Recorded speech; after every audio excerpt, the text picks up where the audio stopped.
go. Hey there, everybody. It's the Nasty One here again, and welcome back to the next episode of the Cutters franchise rebuild here in Super Mega Baseball 4. We are still in year number 10.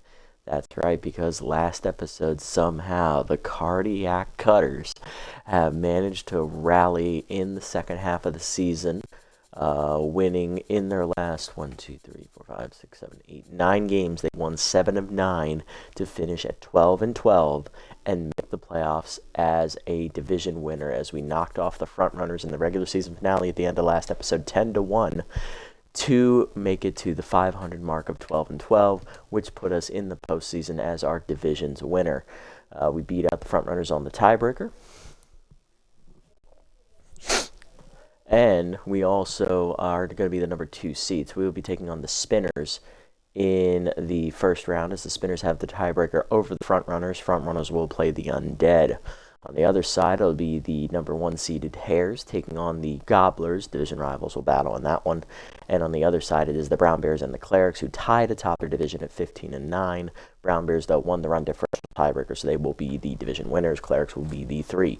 Razzles just missed out on the playoffs once again. And last year's champion, the Buzzwings, they finished with the worst record in the league at 8-16. They did not even come close to sniffing the postseason. And last year's runner-ups, the Whispers, finished at 12-12, but unfortunately in their division you needed 15 wins to make the playoffs. So yeah, they did not make it. They finished in 4th place.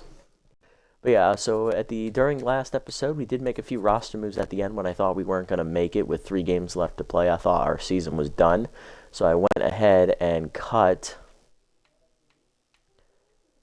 players off our roster. Where are they? I think I scrolled by it already, actually, didn't I?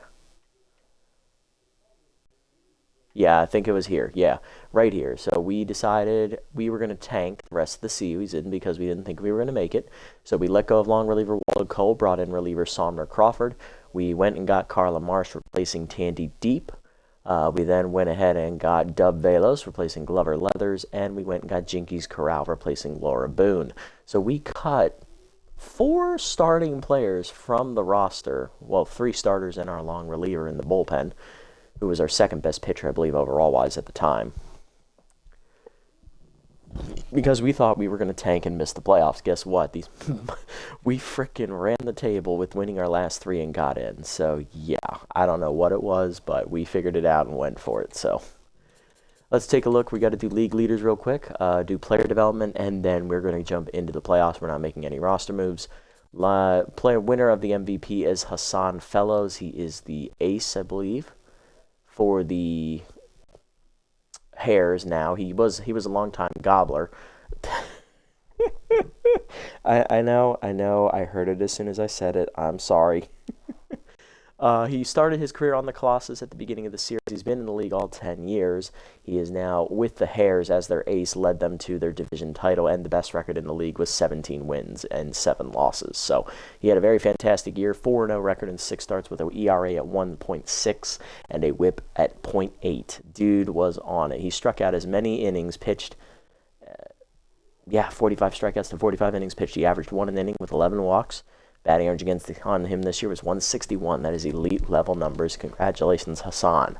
Ford Armhorn's the runner-up. None of our guys cracked the top 10, but I do see a couple former Cutters in the MVP race. Adrian Long, our one-time center fielder, finishes in 3rd, as he was again the leading offensive player of the season.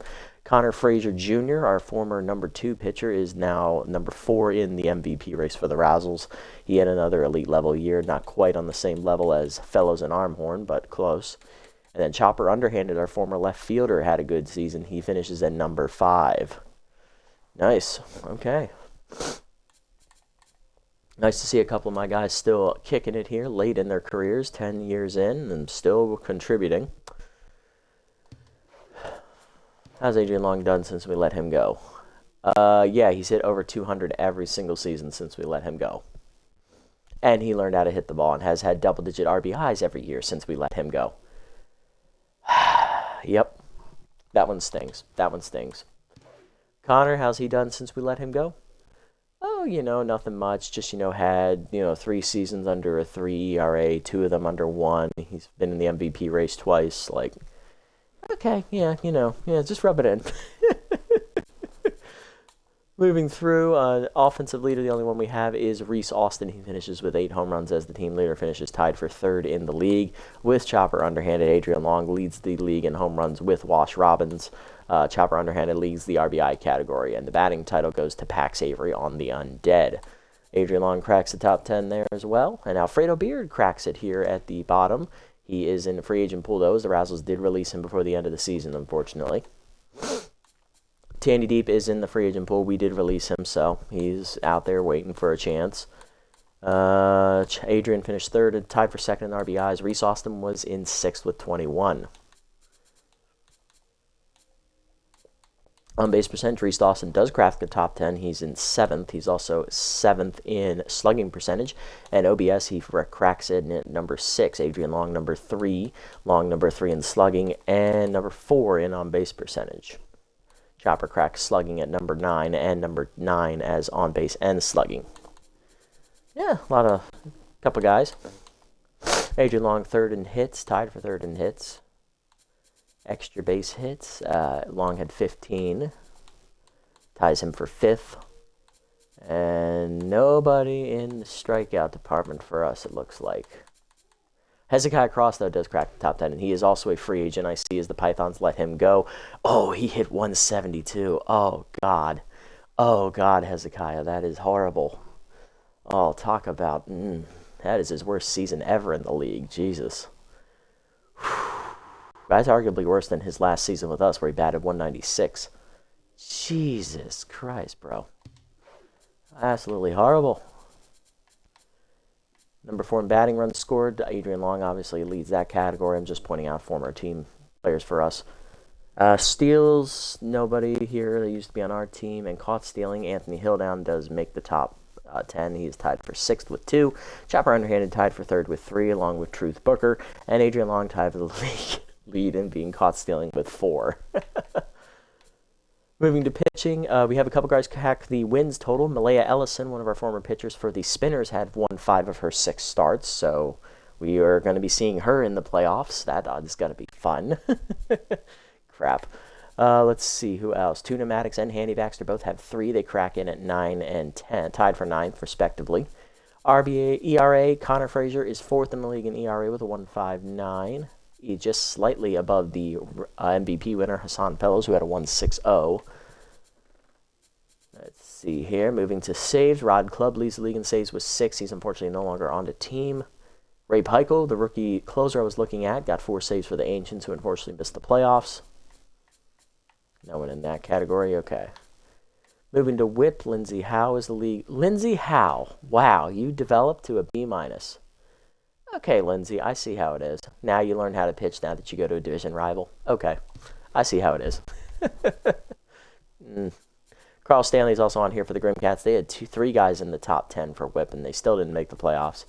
Must not have had a great offense. OBA, Lindsey Howe, Carl Stanley's in there as well. Strikeouts, Ford Armhorn leads the league in strikeouts with 49. He's unfortunately a free agent. Let's see. Orlando Fletcher, who we were facing in the regular season finale, was in the top 4. Dan Hernandez, one of our former pitchers, playing for the Hares, is cracking the top 10 with 43 strikeouts. Jude Hokey hits the top 10 as well with 39, and Connor Frazier with 38. Hokey is still pitching for the Colossus, it seems. Colossus, I believe, didn't make the playoffs this year. Strikeouts per 9, Jude Hokey leads the league with 11.32 over Dan Henderson. No one else on that list that I recognize as being on our team at one point. No one in walks per 9, strikeout per 9. Bullock leads that category. Henderson does crack the top 10 in that one, but he's the only one. All right, not bad, not bad. Let's do player development.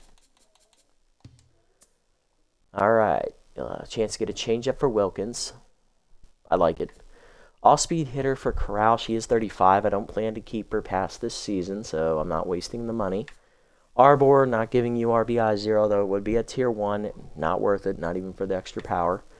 Yuppers, chance to lose composed. Gain extra accuracy, doesn't need it. He has good accuracy as it is.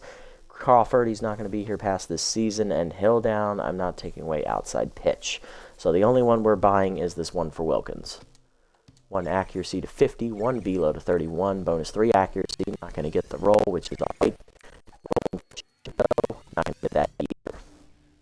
But Wilkins' loyalty does go up by 10, and she is now a C+, so that's good. She has developed somewhat here this season. Is there any free agents I'd like to add? Well, I do want to go through here. I see Schlenkowitz is also a free agent. But I want to go through and highlight all my former players, just in case any of them do decide to retire in the offseason. I want to be notified when they do. Harrison's a free agent as well, I see. Laura Boone. Waldo Cole.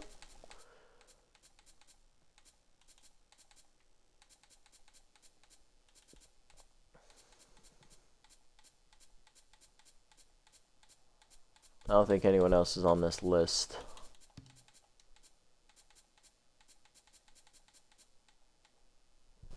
Yeah, no one I'm concerned about is on the free agent list, so that's good.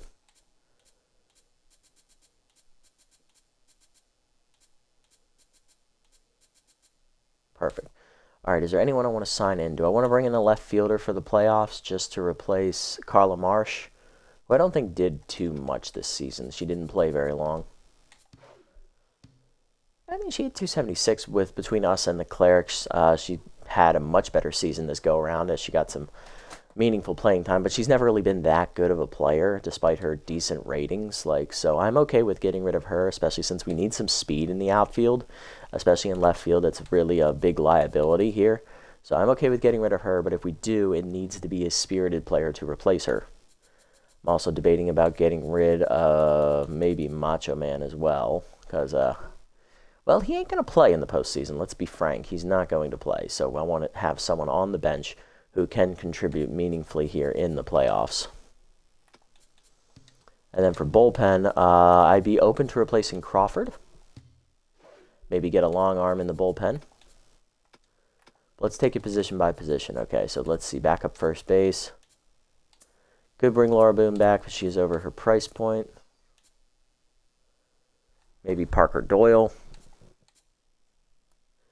Anaya Mayo off the bench with pinch perfect and consistent wouldn't be bad for a playoff rental, I would think. Novak would only have his traits at tier 1, so he's out. Although we could sign him for the spirited thing. Not really. Yeah, so I think... Oh, Beard pick up Noodle Arm. That sucks for him. Still has his stimulated trait we gave him. Yeah, I think Parker Doyle's the only acceptable answer here, maybe. Or Caden Platoon. No, Wildflower at tier 3. I just saw that. I think Mayo's the only suitable option here off the bench. How'd she do this season? Yeah, she had limited playing time with the Grims, but I like her off the bench better than Macho Man. Better contact, better power, and she'll have pinch perfect, which will be at tier 2. Liability in the field, but we're not bringing her in to play the field, so it's okay. Then again, Macho Man is young. He could develop. I might not need to make this move. We'll see. We shall see how I'm feeling.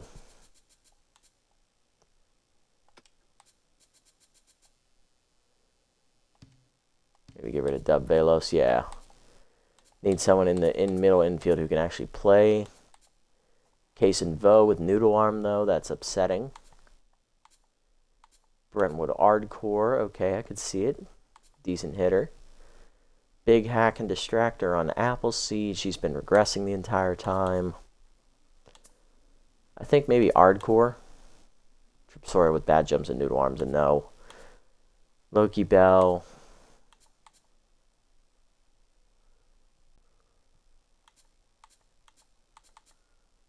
Sawyer can only play shortstop, though. Ardcore can play short and second. I'd be okay with that, because we do need the flexibility up the middle. Bad jumps, first pitch prayer.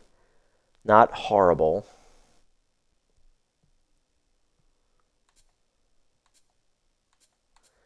Maybe Case and Vo is the answer. I'm not sure.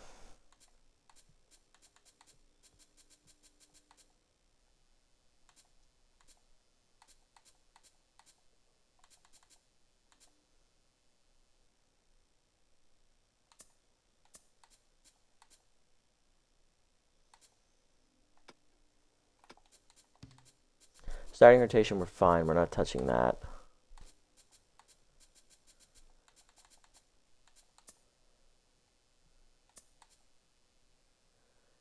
Collector on Schaefer, I think, would be good.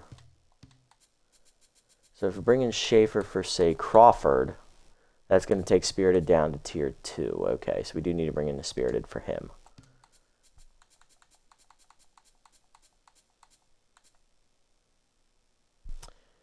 Rally Stopper, tier 3. K Collector, tier 2.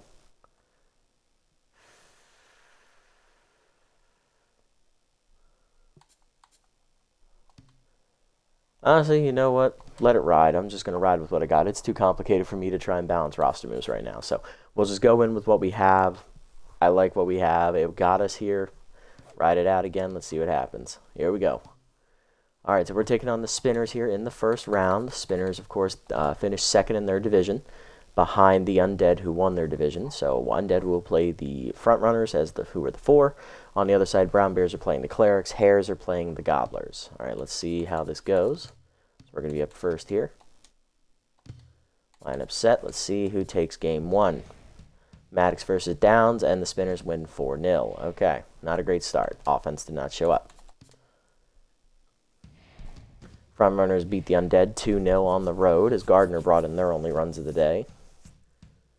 Clerics beat the Brown Bears on the road 5-2. And then Hares and Gobblers. Hares keep it close, but they end up losing 5-4. So all lower seed teams win their first game. Patrick Rivers now will take on Savannah Townsend here in game 2. See how that goes for us. And we win 4-0. Hilldown had a big 3-run homer after Austin had a solo homer. Okay, so offense showed up this time. So we do split at least. Sim the next games. Front runners beat the Undead 5-2. Clerics beat Brown Bears 3-1. They're up 2-0. And the Gobblers beat the Hares 5-1. So all those games series are at 2-0. Ours is at 1-1. Marv Willis takes on Malaya Ellison as Willis moves up as the number 3 in the rotation for us. Let's see if we can defeat Ellison, who was I believe, one of the league leaders in wins in the season. She had 5. She won 5 of her 6 starts this year. Come on, guys. We hold on and win 4-2. Let's go. Great pitching, Shaw. Oh, wait, Shaw's on the other team. Never mind. I'll take the win, though. We're up 2-1. Now we just got to try and win. Front runners are Undead. Undead win on the road to stay alive, forcing game 4. Brown Bears need to win on the road against the Clerics. They rally and win in 12, 7-5, so they stay alive as well. Hares looking to do the same thing. They get swept by the Gobblers. Gobblers win 6-0. So the Gobblers are going to have extra rest against whoever wins the Clerics and Brown Bears series. Henry Baxter on the mound versus Burpee Dealer. Let's see if we can walk away with a victory here. Come on, guys. We're right there on the cusp. We beat Dealer earlier in the year, but we lose in extra innings 4-2 as Scott hits a walk-off homer to force game 5. All right. Front runners shut out the Undead 3-0. They advance in 4, so they will have the rest advantage on whoever wins our series. Clerics do hold on to beat the Brown Bears 7-5, so they will meet the Gobblers in the second round. Clerics will have home field advantage as the 3 seed over the Gobblers, who are the bottom seed. All right, winner take all. Battle of the Aces. William Downs versus Tuna Maddox. Who's going to come out on top? We lost this matchup earlier, 4-0. Let's see if we can get some revenge against Downs. And we win 5-0. We get the revenge. We're moving to the semifinals for the second straight year, and we have home field advantage. But we do not have the rest advantage that the front runners will have.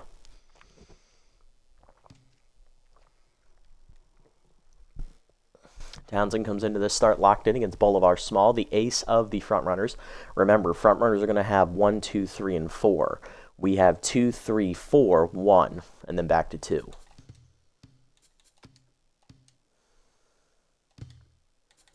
Let's see. We're placing a lefty, too, so that means all our lefty traits are going to be out for our hitters. Okay. Come on, guys.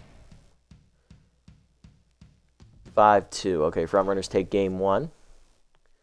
Front runners looking to get revenge on us after losing the regular season finale to us. Gobblers and Clerics. Gobblers have rest advantage on them. Gobblers win 7-4 on the road. Okay. Gobblers came to play. Tailweight is rattled. Why is he playing? Why is he playing if he's rattled? I get it, Ace Exterminator, but like Volatile is killing his ratings, gentlemen. I mean, I kind of get it, but at the same time, it scares me. Zane King on the mound for the front runners. For us, it is going to be Marv Willis, and we lose 2-1. So we are down 2-0. Going on the road, we need to pull off a miracle. Clerics and Gobblers. Gobblers win 6-2. They're up 2-0 going home, looking for the sweep. Front runners going home, looking for the sweep as well. So both 4 seeds looking to make it happen. Baxter versus Sandoval. Wade is still starting at DH. I don't understand why. And he's not even facing an ace. Take him out.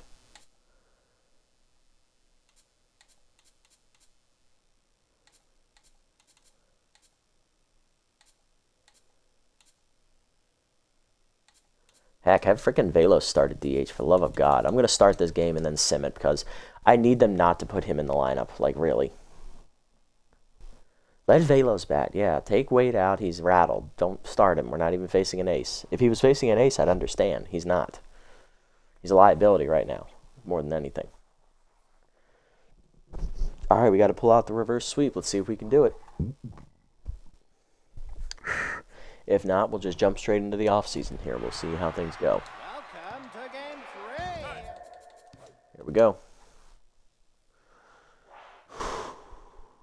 This is it. All comes down to this.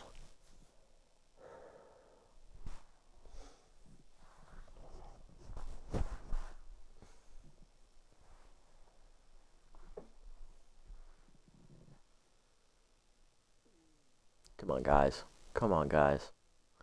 Please, I don't want to get swept again. Nice rally. We hold on to win 4-3. Nice job. Okay. Okay, we're forcing game 4. Gobblers out early, 6-1, 8-1, 10-1, and they are sweeping the Clerics. So the Gobblers will have extreme amount of rest going forward. They will not, however, they will have home field advantage if they play the front runners. They had the better record in the regular season. They had 14-10, while the front runners were 12-12. If we make it to the playoffs, we will have home field advantage because of seeding, even though we had the worst record. Gobblers look like a very bad team to face right now. I don't think I want to see them.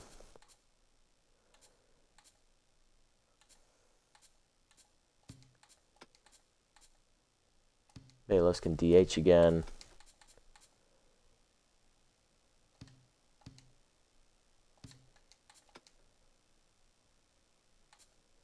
Austin's tense. He's not even playing right now. Pinata is playing center field. Why, God? Why? Put Austin in there, for the love of Christ. I can understand if you want him at first base, but like in center?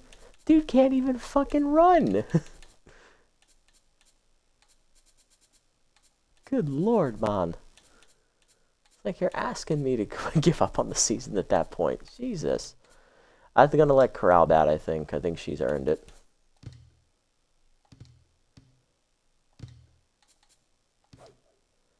Come on. 4 runs in the first. Please hold the lead. We're blowing them out. We're going to win 11-4. We're first in game 5 again. Back to the top of the rotation. It's the ace for the front runners, Bolivar Small, and it's Savannah Townsend, our number 2. All right. Let's do it. This is a rematch, baby. This is a rematch. I'm letting Wade start even though he's tense right now because Ace Exterminator is active. Come on. Don't tell me we're going to do it again. Don't tell me we're going to do it again. No, we're not going to do it this time. It's slipping away. Yeah, we're getting blown out. We're going to lose 19-4. Yeah, that's a rough one.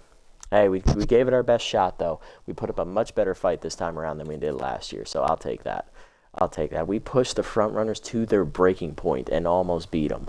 And it started good, too, in Game 5. It just fell apart very quickly. All right, battle of the 4 seeds. Gobblers have home field advantage. Let's see who comes out on top. Gobblers have the edge, I think, in pitching. Front runners win 7-2. Game 1. Gobblers win Game 2 4-2, so they're split heading to Game 3.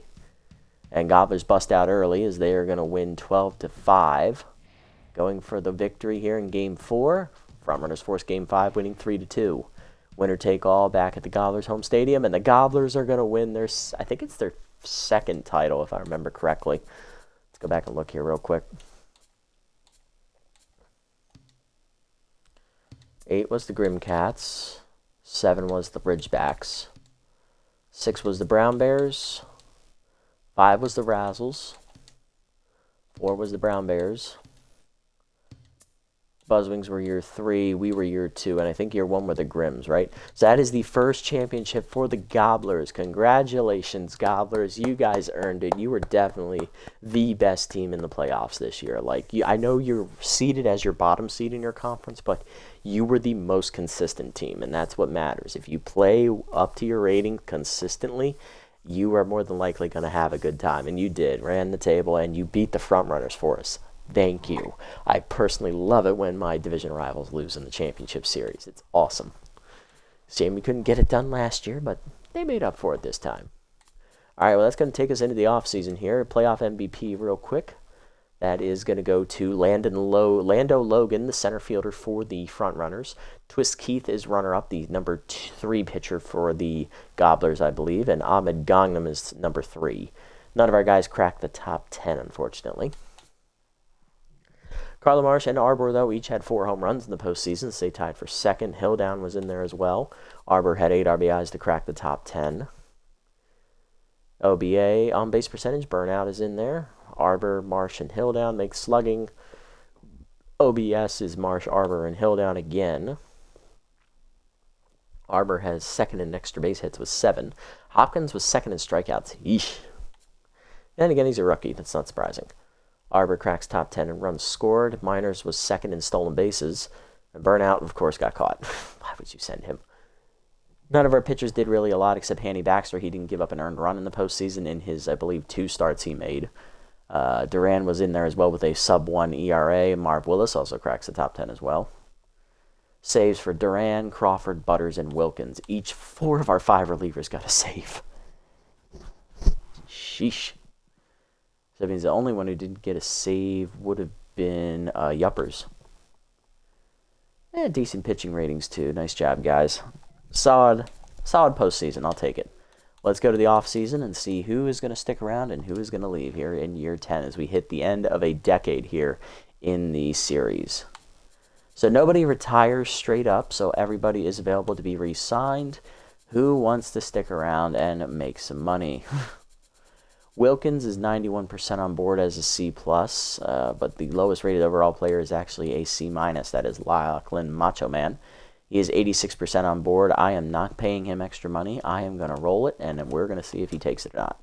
86% chance to re-sign, and he does. Okay, good. Would not have batted an eye if he walked away. Next up is a C. That is Nero Bravo, the right fielder, bench guy. Decent year off the bench, I think. Yeah, 333 off the bench, nothing to sneeze at. Didn't play a whole lot, but that's all right. He wasn't here to play. He was here to take up a roster spot, and he did his job very well, I might add. 94% chance to stick this without paying him extra money, and he accepts. Nice.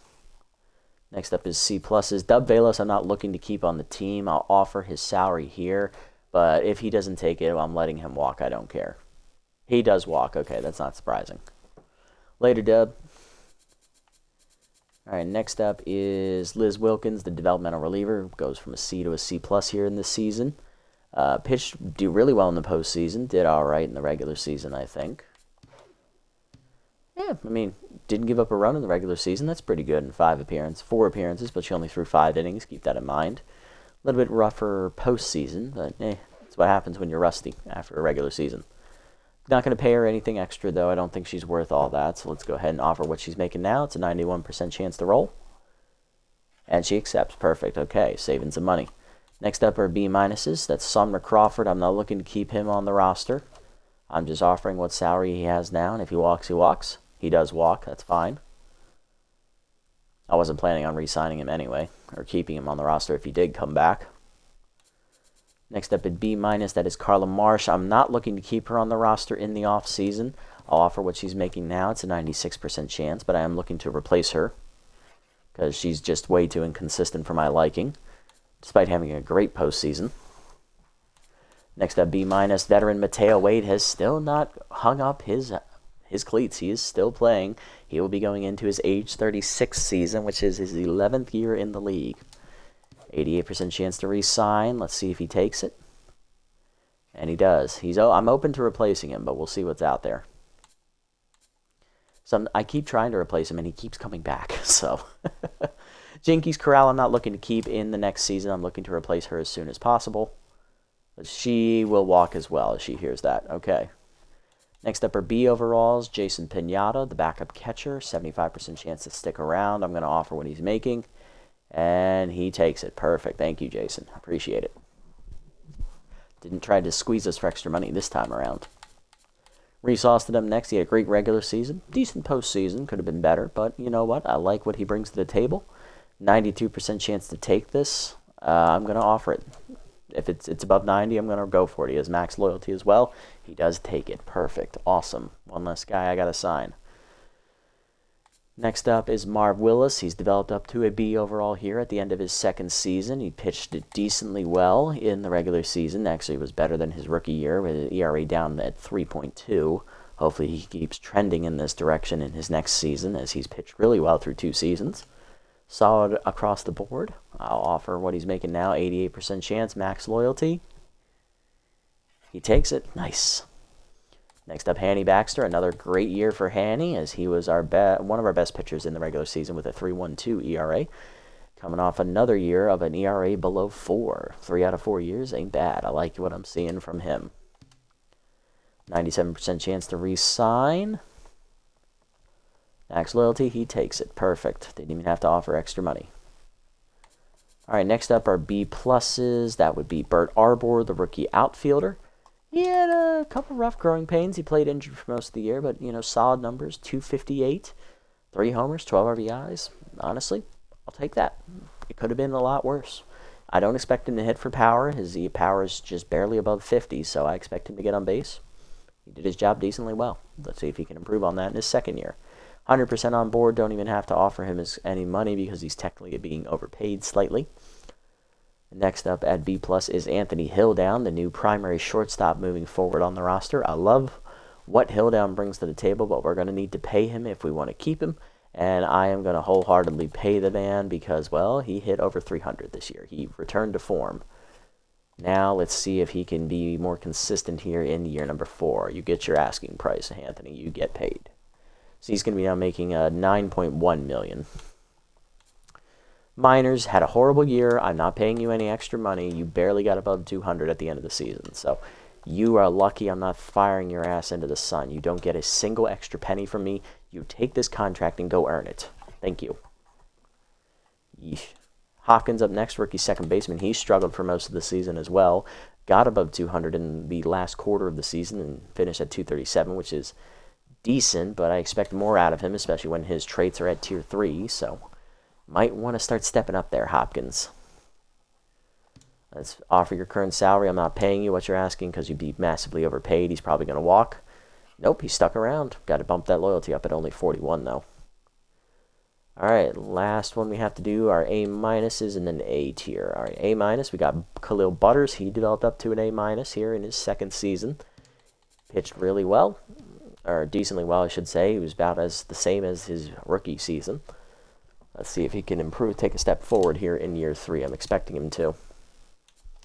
Give him his current salary here, 91% chance. He takes it. Let's go. Thank you, Khalil. Morgan Duran is 100% on board. She's paid what she's worth, and she had the year to back it up. I'll take it. Come on back, Morgan. Everett Yuppers, the rookie. He developed really well this season. Went from a B to an A- in 1 year. But he didn't have a great season. It could have been better. It's actually better than Butters, slightly. But we're going to need to pay him because he developed really quickly here this season. So he's worth 9.5. He's asking 9.5. Give the man the money. We need to keep this bullpen together.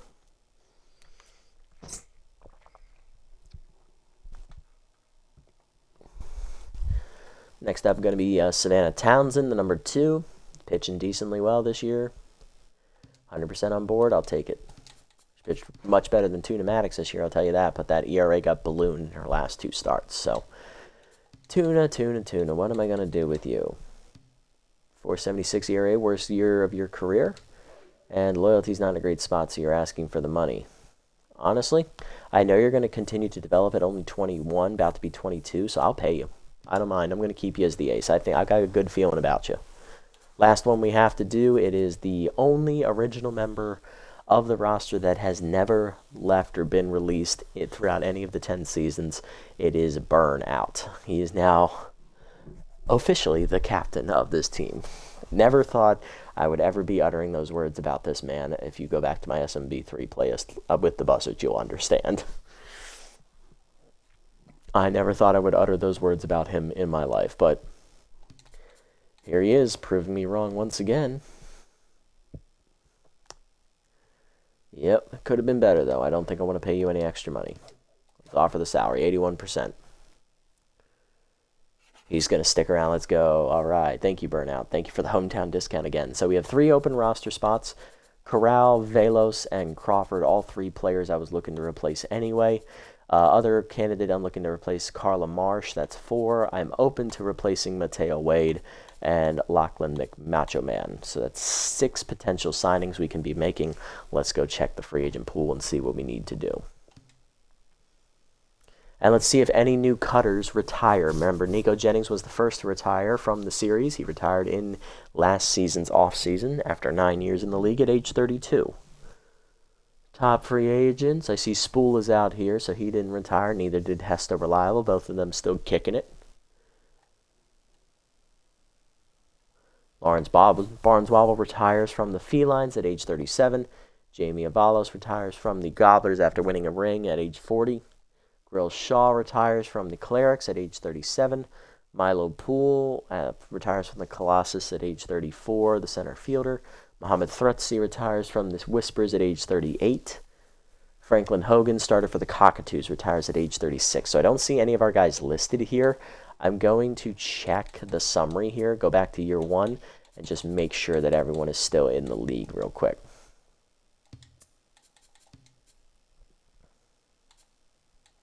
So I know Mateo is still here. Cross should still be here. He is. He is not retired.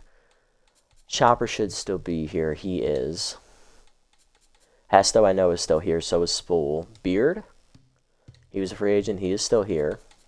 Burnout, I know, is still here. Effort Host should still be here. He should still be on the Buzzwings. He is. Let's see. Harsh, I think, is still here. Yeah, he's still here. He got signed by the Colossus. Nico's retired. Fishman should still be here. He's playing for the Front Runners. Ed the Man Manning, he is still in the league. He was on the Razzles last year. Tandy Deep, I know, is still out here. Jude Hokie should still be out here. He is. He's on the Colossus as well. Ellison, I know, is still here. She's on the Spinners. And then Presidente, I imagine he's still in the league as well. Yeah, he's on the Grim Cats. So all of them are still here. So Presidente's still here. I know Frazier should still be here. He's playing with the Razzles.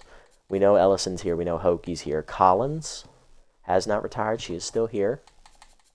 Luther Butters, he should still be here. He is. He's on the Felines now. Bulgar, surprisingly, still hasn't retired at age 36. He's about to be 37.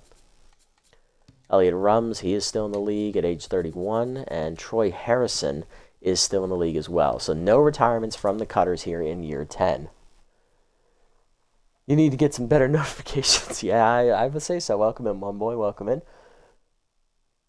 Hopefully your day's been well.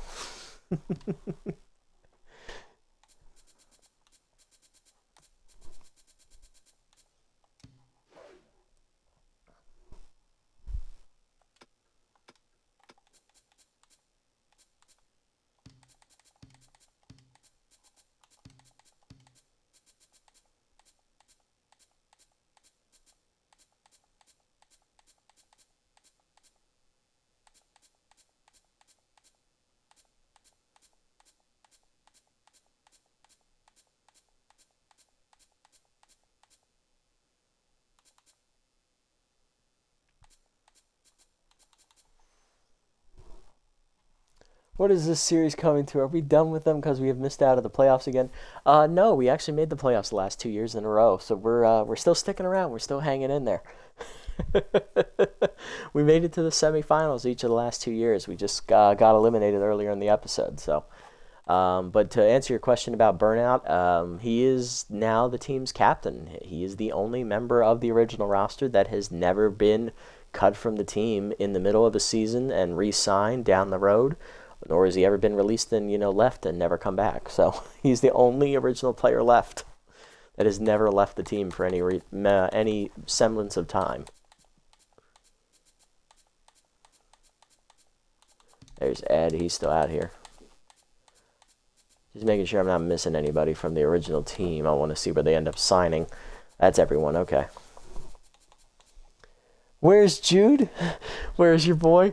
Jude is on the Colossus. He is on the Colossus with McFreddy, and I believe there's a couple other players over there as well. We let him go like 3 years ago, I think, so I don't know. I think we got rid of him at the end of year 8. You let him walk? Yes, I let that man walk. He was a disappointment. He was a huge disappointment. He wasn't doing anything for us. Oh my god. My life is meaningless. Yeah, like I can show you the exact moment I let him go. 1 second.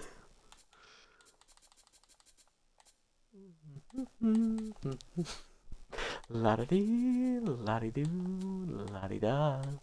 There he is. Yeah, so we let him go right about here. This was when it happened, like after 2 straight years of doing nothing as the ace and being a huge letdown. Especially after, coming off, like he was rough, he was solid, then he was rough again, and now he's never really regained his form. Like, he's never lived up to expectations, really. You expect him to be like this dominant force out there in the mountain, and he was top 10 in the league in strikeouts last year, but that's about it. He didn't win any games. He didn't stay in games long enough to get a win. He became an A+. Oh my god, I love that. Yeah, he did. He's still here, too. He's still on the Colossus. He hasn't hit free agency, so he's still there. So he's still got a job, too. Love how in both series he became a god. Yeah, he did. I think this version's a little less successful, though. Alright, so let's look at the team for free agency. We need a first baseman to replace Corral. We need a backup middle infielder, play behind Hilldown and Hopkins. I'm open to replacing Mateo Wade, given the fact that he's old and regressing. Carla Marsh I would like to get rid of as well. I'm okay with getting rid of Nero Bravo as well. He's not really developing like I thought he would. Pitching-wise, starting rotation's fine. I'm not touching it. Bullpen's solid. We just need to replace Crawford. So that's 1, 2, 3, 4, possibly 5. Definitely 5, possibly 6 replacements. Alright, that's manageable with $30.5 million. Let's see what's out here.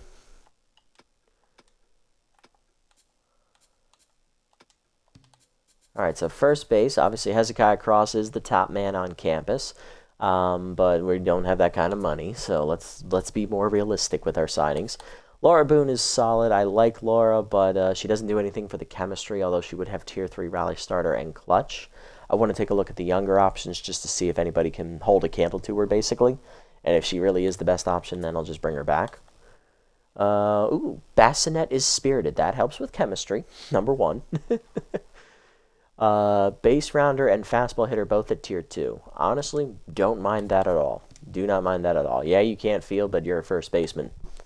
Not that hard. Sasso is solid, but he's 31. Parker Doyle, doesn't do anything for chemistry. Cordova does have RBI hero, but he's 40. Keep that in mind. Sullivan is a... How can you... Hold on. So, riddle me this. How can a guy be a first baseman and then have a secondary position of first base and outfield? What the hell? What the hell? Can you, rewrite that as just outfield then? What the fuck? Come on, game.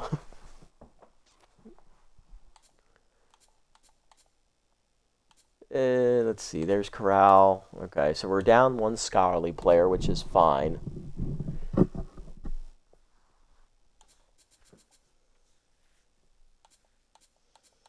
Alright, so outside of those two, I'm not really seeing anything that's worth signing other than Leighton Schaefer, the 20-year-old. Might be a good replacement for Lachlan Macho Man, because Macho Man obviously is never going to see the field, so I'd be okay with highlighting Schaefer here, maybe going in and bringing her in. Yeah, no one else really, nothing else is really piquing my interest there. Now, we could use a backup middle infielder, whether it's second and shortstop or shortstop and second, it doesn't matter. So we got Harley Marin, discipline. That doesn't really do me any favors.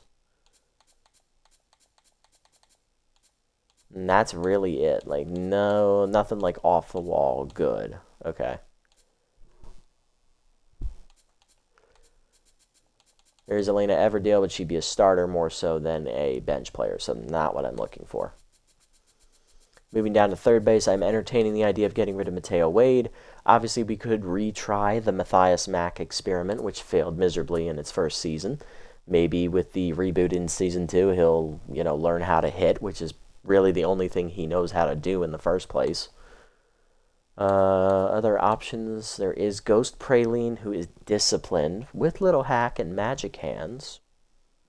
Decent. I'm not opposed to it.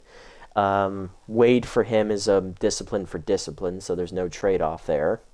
And we are not trading off traits either. It'd be one scholarly, one discipline for one scholarly, one discipline. So, okay. So, that'd be a lateral move. I'd be okay with making that. There's also Clayton Molina, disciplined with cannon arm at third base. You piqued my interest, sir. All right, moving to shortstop. We're looking for bench middle infielder guys here. Jaden McFurlow, way too good. Not what I'm looking for. Hilldown is young. He's developed really nicely. I don't want to upset him by bringing in someone who's going to take his playing time. Micah Pena would have Tier 3 rally starter. Okay. Can play second and shortstop. Brentwood Ardcore. Maybe might help with chemistry. Diego Hicks. Okay, I can see Diego Hicks being a option, but $8 million as a bench guy? Nah. Looking younger than that, man. Come on. Yes, 6.6 is like the highest I'll go for a bench guy. Come on. Left field, we do need a starter. Tandy Deep, obviously, still here. Shockingly. I think it's like 25% of Tier 2. Magic Hands up to the chance to make diving plays. That is true. Very true.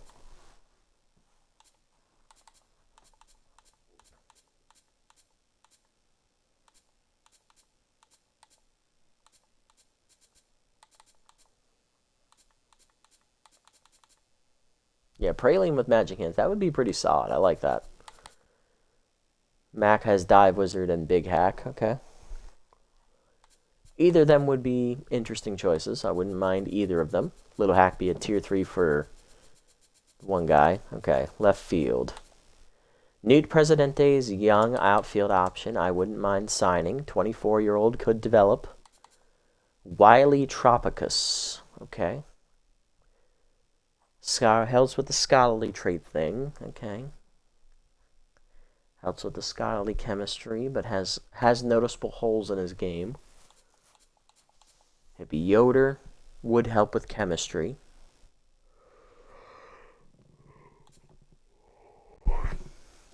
Homegrown would help with chemistry, but he would have Tier 1 RBI 0. Schlenkowitz doesn't do any help with anything, really, chemistry-wise. I mean, he's a decent player. He's a good player, but he just doesn't fit the mold. Not what we're trying to build here.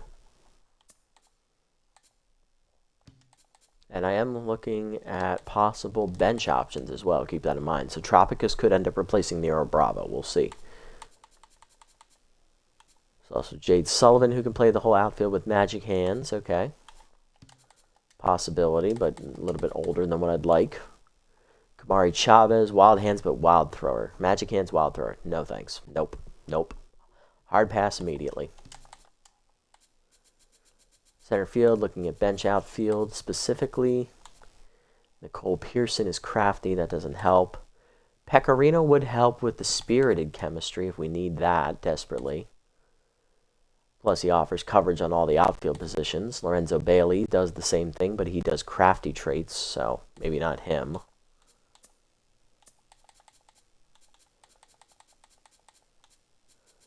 And then right field, we got Siren Connor. She'd be a starter. Plus, Noodle Arm is annoying. Lover Roman with Noodle Arm. Jesse base. Okay, yeah, nothing is really out here. Okay. I just wish he didn't have noodle arm, dude. All right, pitching. We're not touching starters. Let's move down to the bullpen. Waldo Cole, obviously, still out here is an option. He'd be looking for 8-7. What do we got out here? We got Cash Bryan, who'd be in an A-.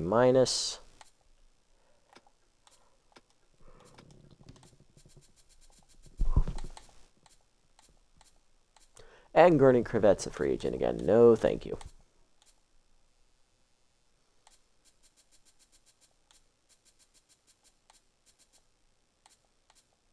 Castillo Hogan. Could bring back Troy Harrison now that he still has 3 pitches. He lost a 2-seamer but gained a screwball. Huh. Okay. Hogan would have K Neglector. Not feeling it. Eric Felix. That's Eric with a CK. He would have Elite 4-seamer, possibly a Tier 2 or 3. Discipline, though.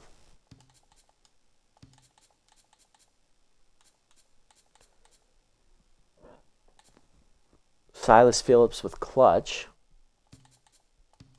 I'd be okay with that. Oliver Yuppers, the brother of Raphael. Is it Raphael? Who's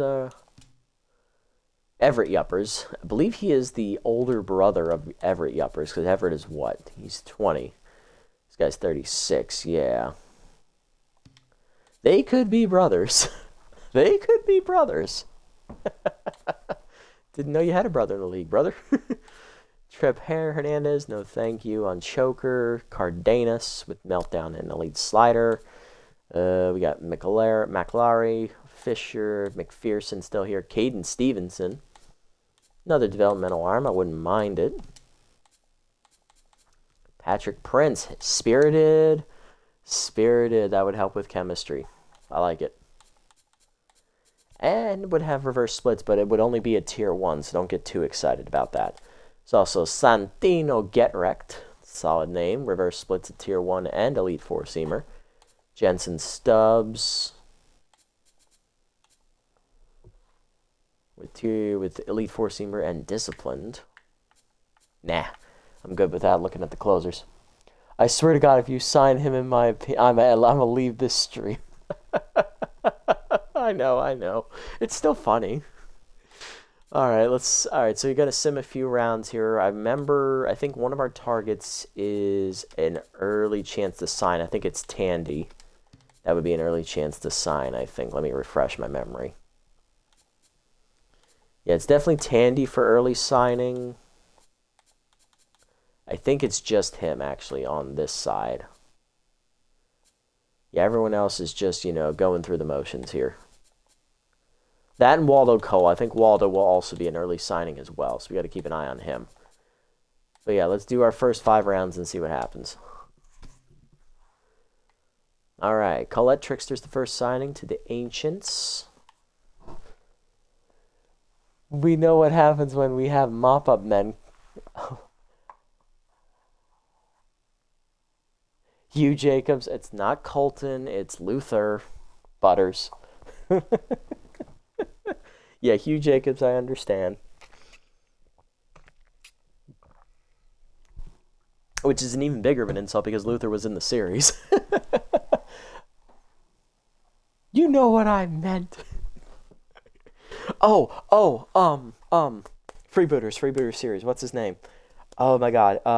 Mario Clark.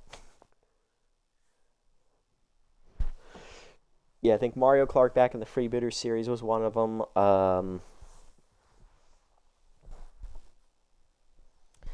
I can't think of who else. But there was a guy before Mario Clark as well, I think. Just can't remember the dude's name. And Lionel Ramos to the Gobblers, who are the defending champions now. Nobody was signed in round 2. Round 3, there was one signing, and it wasn't Tandy. It was Matthias Mack. That was the other one I couldn't remember. Well, he's no longer an option. Ancients picked him up. Yeah, Mario Clark versus Jackie Slam. Yep, I remember that one. That did not go well. Not for poor Mario. I think he broke his jaw on that one, too. And then round 5, nobody was signed there as well. Let's check on Tandy because he's the one most likely to be signed here. He is at 8-1. He is slightly above it. He's 1.2 above, so we can keep going. One signing in round 7. It is Ford Armhorn, who was the runner-up in MVP voting this past season. He goes to the Razzles, already beefing up their already loaded pitching rotation. No one in round 7. Where is Tandy? Tandy, I know you're here. Where are you? There you are, all the way at the beginning. 7.5. Keep going. Round 8, no signings here.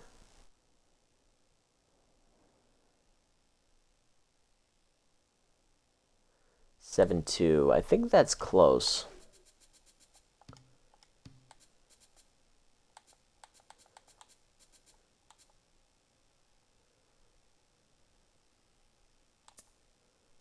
Yeah, he's 6'9". He's still got a few more on him.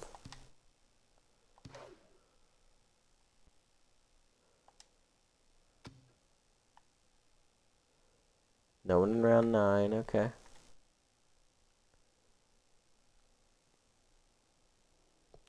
Dandy is at 7. He's 0.1 above. Round 10.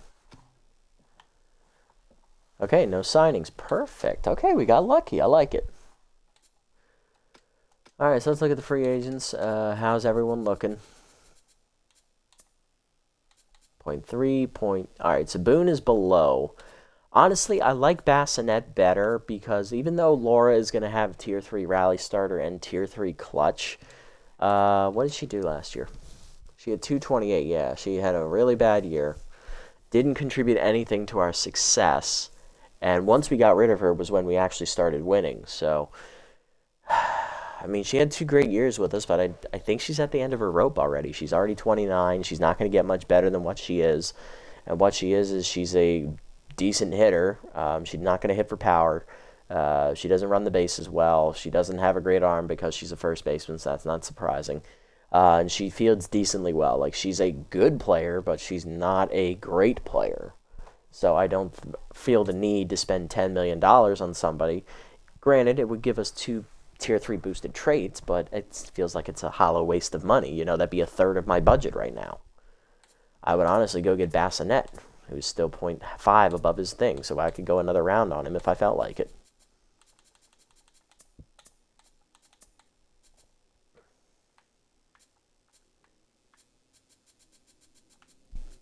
Schaefer would be an option for Macho Man, still 0.8 on her. Harley Marin is at 0.8 as well, so no rush here. 0.7 on Praline, 0.6 on Molina. And Pena is at 0.8, okay. Tandy is at his price point. We could sign him now if we wanted. A question here is, do we want to get Tandy back? Because we know Tandy had a good year last year. Don't get me wrong, he had a good year. It wasn't great. But he was second on the team in home runs. He was second on the team in RBIs. But after we got rid of him was when we started winning. So, again, it's like Tandy has been here since the very beginning. He has the longevity factor. He's one of only 2 players to still be here from the first year without leaving. But I think it might be time to let him go and let Burnout be the sole survivor, if you know what I mean. Be the only man. And I think New Presidente is just too good to pass up on. They're the same fielder equivocally. There's no difference there. Speed is a lot less on Presidente, which is fine. But he's a more well-rounded hitter. Power is still the same between the 2 guys, but Presidente could probably hit. He probably could get on base. I'm willing to take a risk on this guy and, see if he pans out.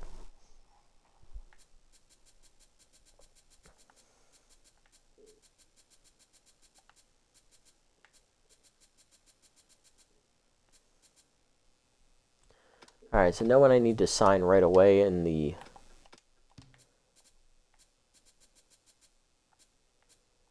Let's see, Cole is below his price point. I'm not a big fan of Waldo Cole, honestly. Harrison, he's almost there as well.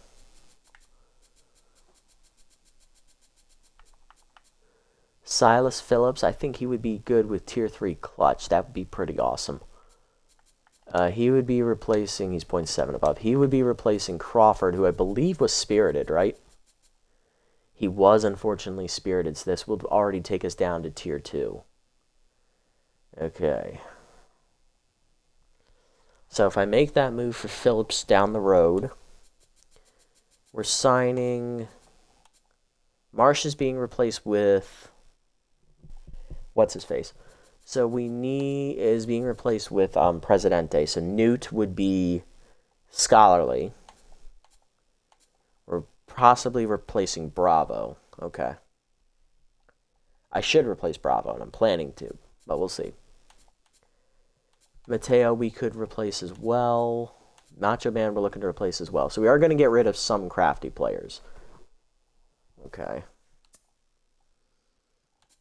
Yeah, like, really, the only worthwhile scholarly trait is Ace Exterminator here. Like, the rest are, like, elite pitches and whatnot. So, they're good, but they're not, like, massive needs. And Gets Ahead is nice as well, but it's, like, it's not, like, an overpowering trait. So, Crossed Up would be annoying at Tier 2, but I'm willing to risk that, especially since Wilkins won't pitch as much anyway. So, yeah, okay. Yeah, I think we can math that out. I think we got a good shot at this. Yeah, I don't see anyone else I need to go sign. Let's go another round. And there goes Petrie. Schlenkowitz is one of the first two signings. He goes to the Spinners. And Hezekiah Cross will be picked up by the Felines. So Hezekiah going there, staying in the conference. We will see him. One more round, I think. Round 12. Alexander Baker to the Cockatoos, Sam Logan to the Bowmen, Dale Molina to the Gobblers, King Monroe to the Colossus, Cash Bryan to the Gobblers. Spool Warrior gets signed. He's going to the defending champion Gobblers. There you go, Spool. Go get you some money. Santino Get Wrecked to the Ridgebacks. The young rookie closer. Caden Hooper to the Whispers, Dark Herschel to the Bowmen, and Lando Logan, the playoff MVP from last season, going to the Bowmen.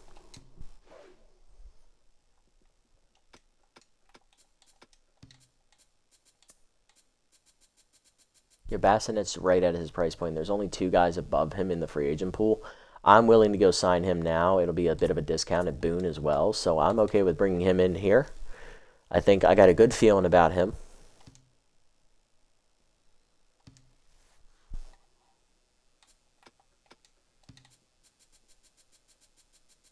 I want to see where Boone goes.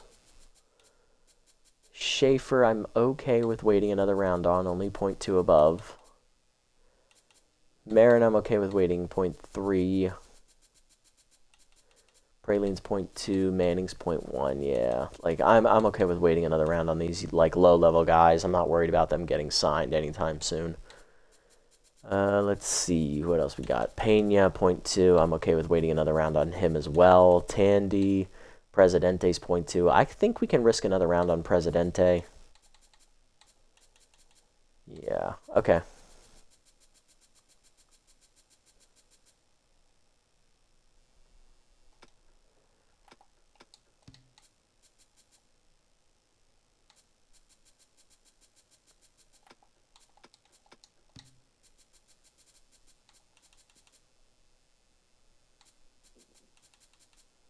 Could bring Waldo Cole back, but he didn't really pitch well for us last year. He was another big reason why we were struggling. Like, it's just like long relievers just don't do well in this league for whatever reason. I haven't figured out the reason why, but they just seem to underperform consistently for whatever reason. And I'm probably going to end up shying away from them because of that fact. Like, it's annoying, but at the same time, yeah, the numbers back it up. Gordon Cravette bounced back after we released him. Hells nah, he sucked even harder last season. Oh, I'm avoiding you with a 20-foot pole, sir. Could we potentially see a reunion with Troy Harrison? Wouldn't mind it.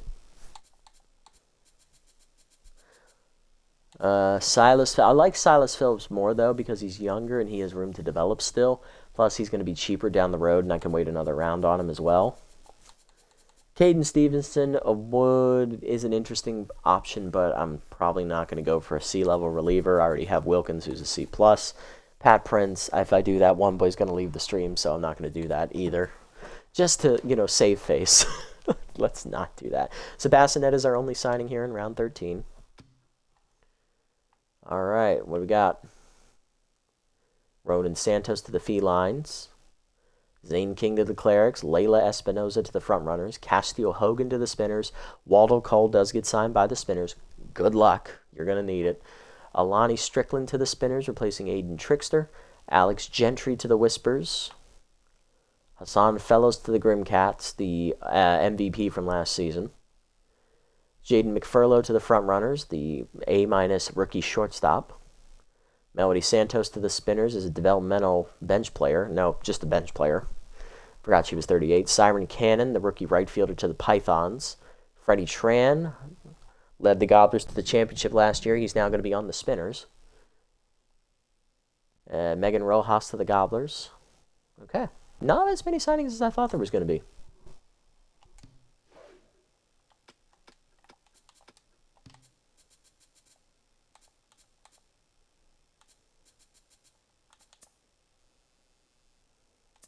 I think I can go another round on the B- players.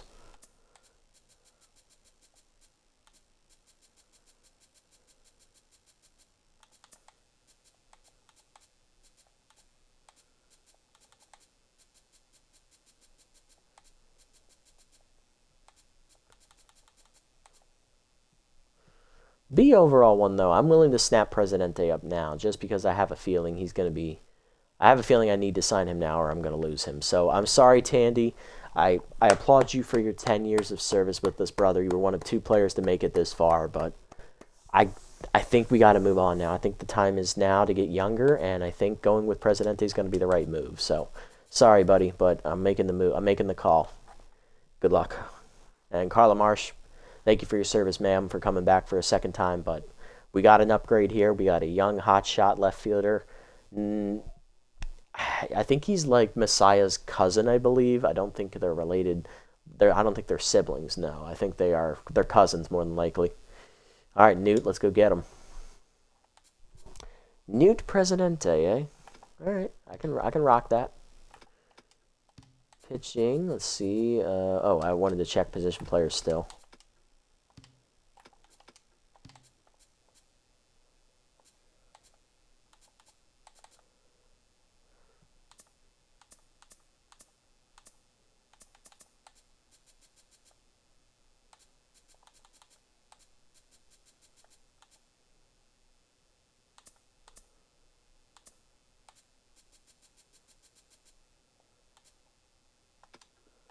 Okay, relievers.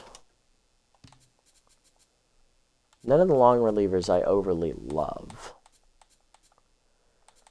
So Harrison is still an option. I like Phillips more.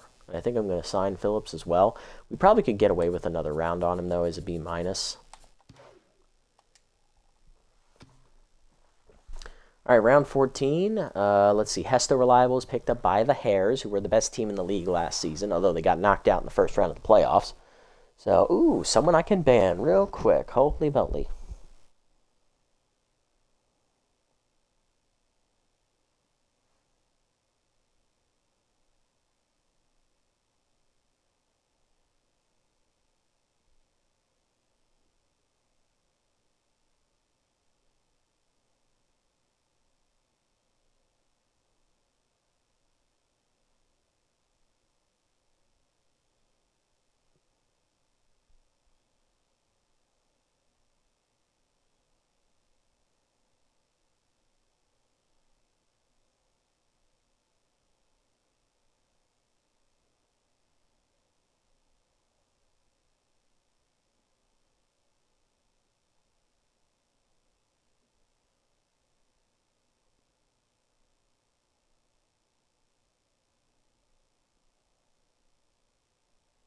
And he's banned. Perfect. Awesome. Later, bruh.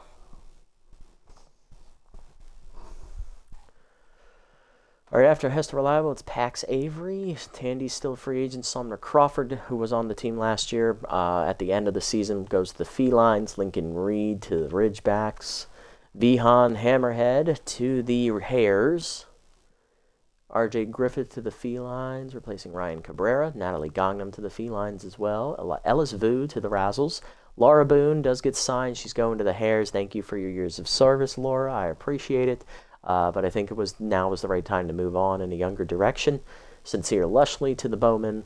We have Quinn Drake and the Clerics. Cash Bryan to the Ridgebacks. And Jeffrey Bryan, his younger brother. They're not twins. They are definitely not twins. They're probably cousins. Because there's no reason they should have the same birthday, same age. So Jeffrey to the Felines, Cash to the Ridgebacks. But none of our other targets were really signed that we're like seriously considering going after. Like the ones that were signed were like guys I was just curious to see where they went. There are still so many guys above these guys at first base. I'm okay with waiting another thing. Second base, same thing. I think maybe we can get through round 15 and then seriously consider signing everybody maybe.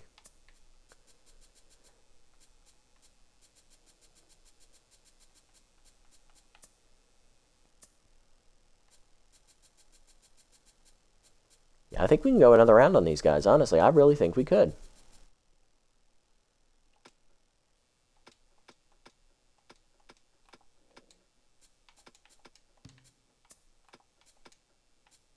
Not what I wanted.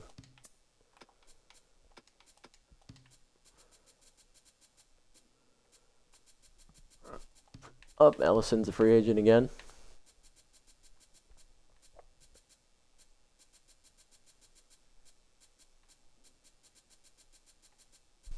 Flavio Graham's a free agent again, I see.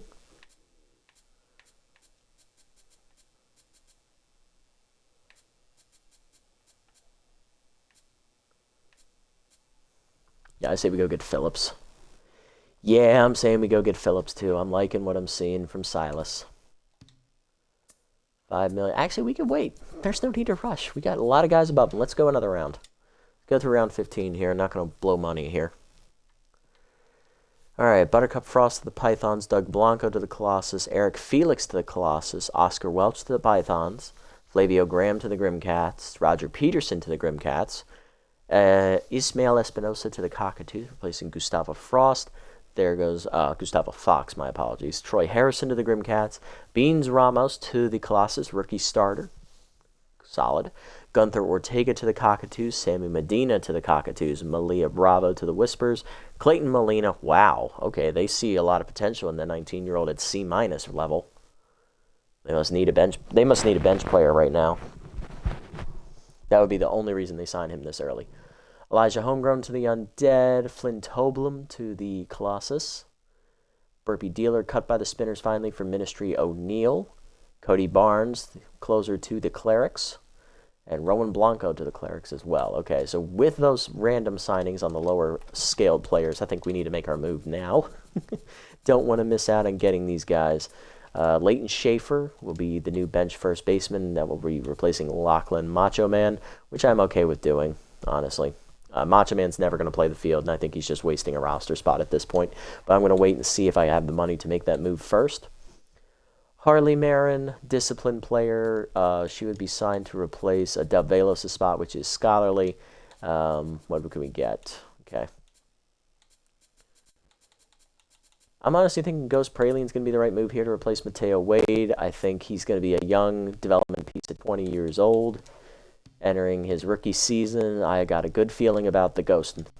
I think Ghost is going to be, I think that is a solid name, and I think he's going to be a better fit for us over Wade. He gives us more power, more speed, a little bit weaker in the fielding and contact departments, and he's definitely weaker in the arm department, but he's young, he's going to develop. Wade is going to continue to get worse as the season goes on, being 36. So, sorry, Mateo, it looks like I'm not going to have a roster spot for you after all. Let's go ahead and bring Praline in. All right, so Praline's in.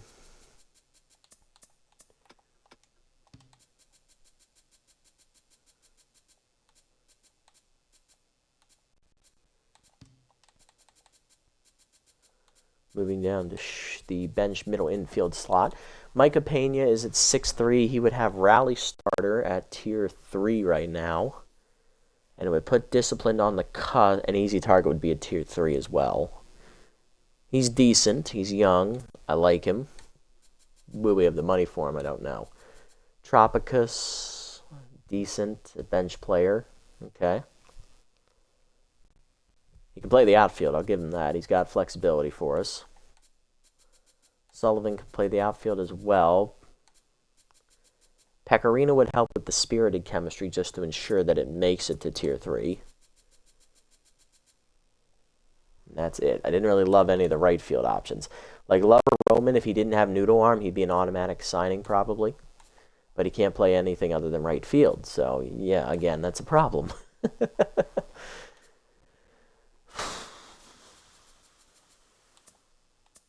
Yeah, okay. This is getting a little interesting. Plus, we're getting up there in discipline traits. Maybe we bump disciplined up to Tier 3 now, again, and have disciplined and scout and spirited at Tier 3. I could see that being a good argument. Pitching.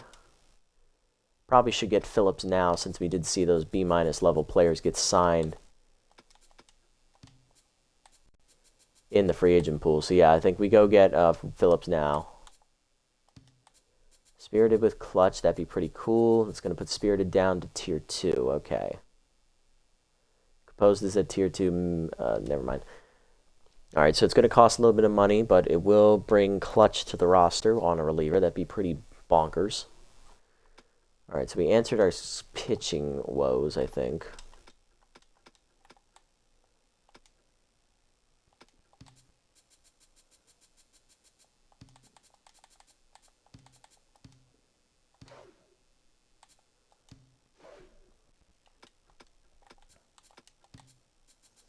We're at 13 million right now. I think we have one roster move to make still.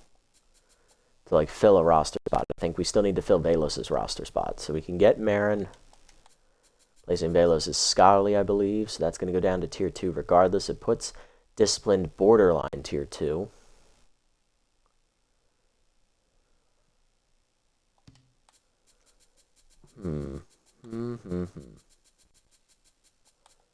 Harley's definitely going to be cheaper and younger.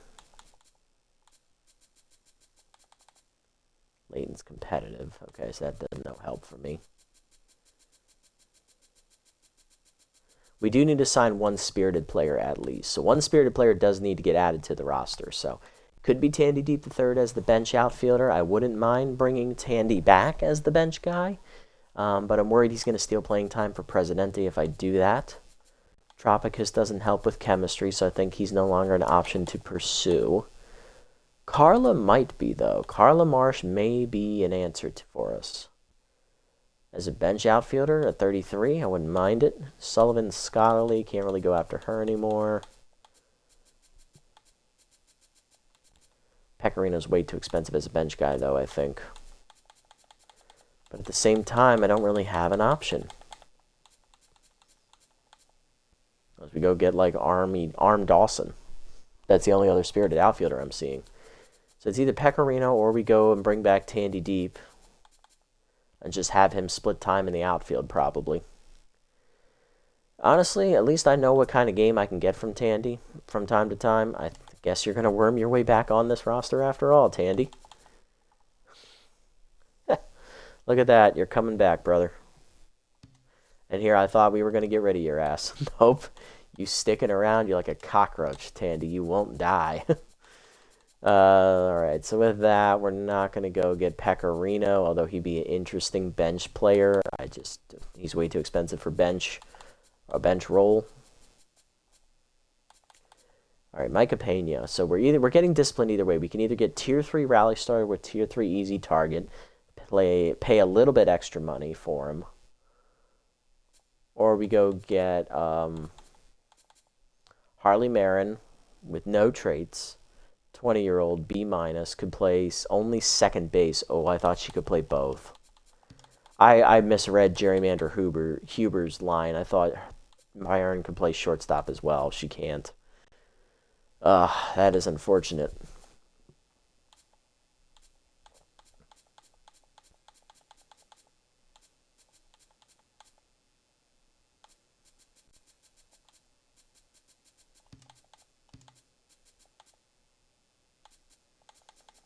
All right, I guess the answer is going to be actually Micah Pena. He's going to be the backup middle infielder. Going to have have Tier 3 Rally Starter and Tier 3 Easy Target. Puts us down to $3.9 million, and then we got to make one more roster move. That is to go get Leighton Schaefer.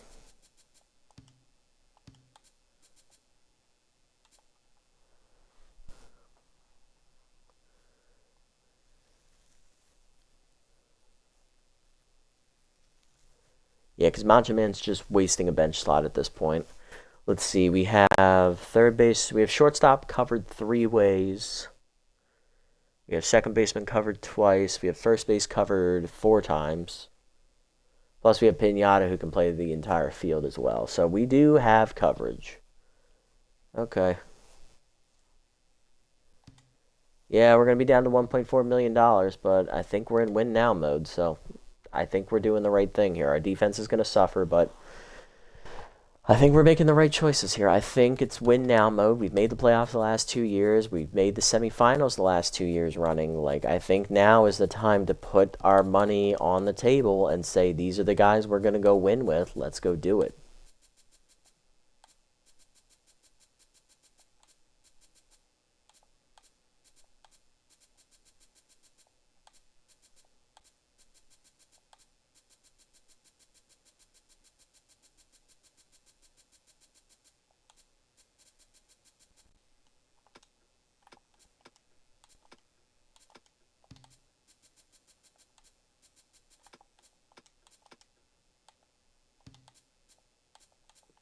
Wow, there's really only 2 starters and 2 long relievers left in the free agent pool. You kidding? Holy crap. No, that's not right. Come on now. There we go. That's better. I was about to say, there's no shot that's the case. No shot. All right, yep, I think we're good. We're not going to have any money, but you know what? I think it's worth it.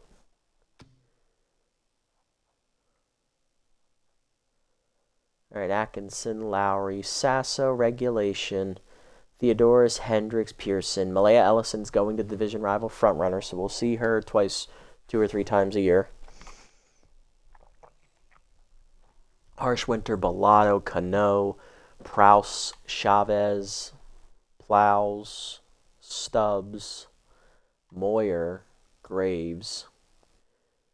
Velos, he's going to the, looks like Colossus. Yellow, Lim, Everdale, and Leathers goes to the division rival Pythons. We'll see him 2 or 3 times a year. Okay. Moran, Savage, Carr, Bass, Buckley, Shannon, Bailey, Henson, Roman, Griffin, Hamilton, Rago, French, Parsons, Hicks,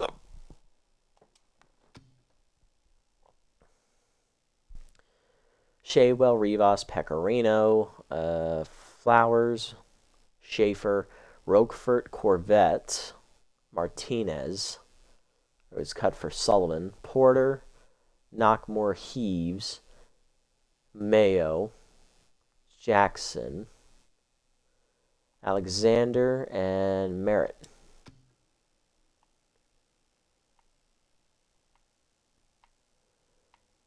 Let's see, round 19. Wilcox, Martinelli, Richardson, Yoder, Levy, or Levi, depending on how you pronounce it, Wolf, Knockmore cut for Panther, Novak, Bell, Howe, and Marin. Stevenson, Boyle, Plunder, Doyle, Tropicus, Sullivan, and Ed the Man Manning goes to the Clerics. Ardcore and looks like Hernandez gets signed. Still got 2 of our guys in the free agent pool, Alfredo Beard and Mateo Wade. Knockmore to the Pythons, replacing Harper Fisher. McKenzie released by the Undead for Lenny McLean.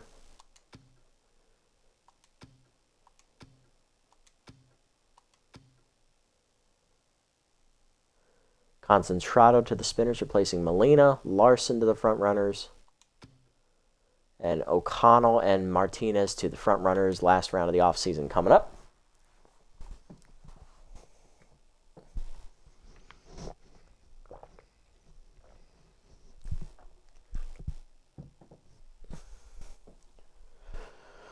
Whew. All right, I think that's going to do it, guys. The year 10 is going to be in the books here as we wrap up the off-season real quick. Let's see any moves made in the last round. No, nobody was signed in the last round. So both Mateo Wade and Alfredo Beard are both free agents still, two of our former guys. Anyone else from our old team still here in the free agent pool? No, I don't see anything. Carla Marsh is still out here.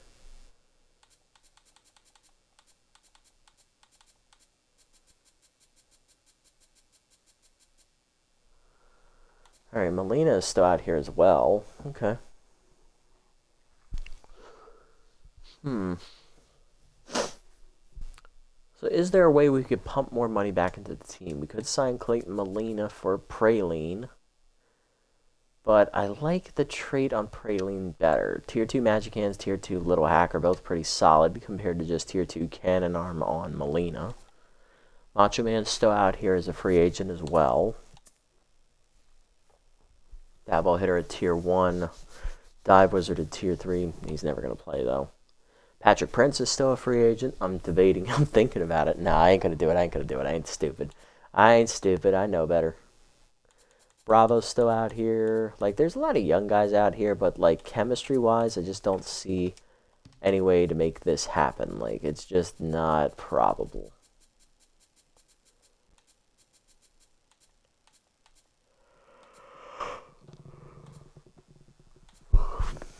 Like, they're just not available at the right positions for me to sign and work with, you know? Yeah.